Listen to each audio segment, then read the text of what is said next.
Hi, my name is Anthony Sheppard and I'm the farm manager for Waikino Station here at Maui Milk. I've farmed dairy sheep for 6 years total now. We milk 790 sheep through a 64 rotary, farmed on 170 hectares.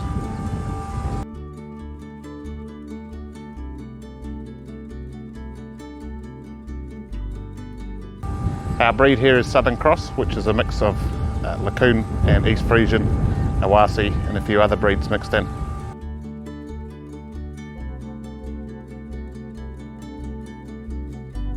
We have 4 full-time staff plus relief milkers. We start mating in February and March. Predominantly we AI the first cycle. That's using frozen semen, and we use laparoscopic AI. We then follow that with a ram. That'll give us lambing dates of end of July, start of August. We lamb triplets, quads inside, and the rest of them will lamb outside. The triplets and quads and the hoggets will be on a TMR system, the rest on just pasture with concentrates added when required. When the ewes have lambed, the lamb stays on the mum for 2 to 3 days, and then this year we are looking at rearing them on an external site, but in the past we've reared them all on farm using whole milk powder.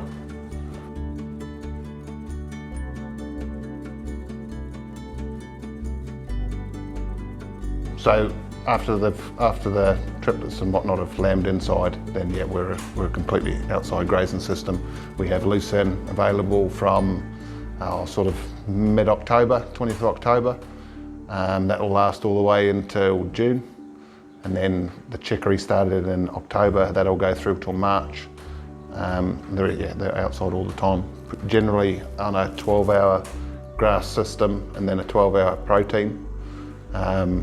If the protein hasn't kicked away yet, we'll just be 24 hours on grass. New break every single 12 hours after each milking. The key to dairy sheep is a short rotation, so they don't want long grass.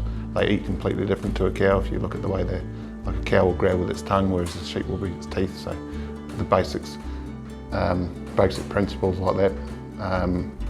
We can measure grass. We can make feed wedges, and the thing with these animals here is they just constantly want the best of everything, whether that's a high energy feed or just a high energy, tasty forage. It's just the way they are. Supplement the powder at the moment, we've got quite a high carb concentrate pellet. We can pick and choose how we get that manufactured. It's easy to get 10% protein put in there, 20%. It's quite, and it's highly palatable, which is the number one thing.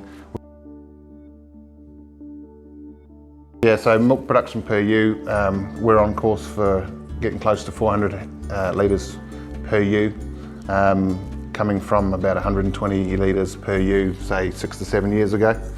Working on about a 5% genetic gain every year. And of course, we're always modifying and fine-tuning the way that we farm these animals as well, so it's all out into a pretty rosy future. At the moment, 8th of February, milk solids percentage of about 20.32, fat 8.08 and protein 6.75. Lactation length is sort of 180 to 225 days is what we're looking at. These animals will do 75% of their production in the first 105 days, so that's quite a good thing for these ones. Switch to once a day. So you have to remember we're our own farm, but we're also a milk company that basically teaches the industry how to do it and helps them along their way. So we wanted to prove this year that if you went once a day earlier than, say, your bog standard, that you could still get an economic return on it. The ewes would still milk pretty well off it, and so far it's working. There are its challenges like cell count and a few things like that, but generally it looks like it's going to work pretty well. Drying off strategy is we don't use any antibiotics. As a previous dairy cow farmer, I never thought you could do this, but we basically go to every other day milking. and then even out as far to every third day milking, should they require it. Restricting their feed is the most important thing, and yeah, we still offer them water and things like that. There's no little tricks like that.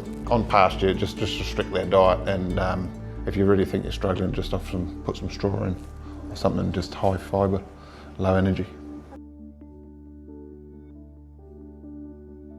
Biggest health threat on this is probably still pneumonia.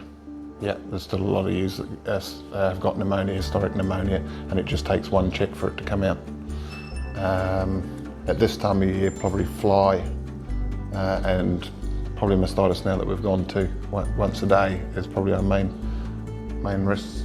Fly's an interesting one though, because compared to a typical commercial sheep farm, we see the animals up close and personal once a day, normally before Christmas twice a day, so we can, you know, we've got a pretty good handle on that. We're not having to catch sheep outside and things like that. Okay. The difference is between us and a commercial sheep is we can't use the products that they can, so for us here it's just a case of just simply shaving off the area, hosing it down, removing the maggots, and then we just put antiseptic spray on it. That's basically all we can do, and then you've got the fleece master for prevention after that.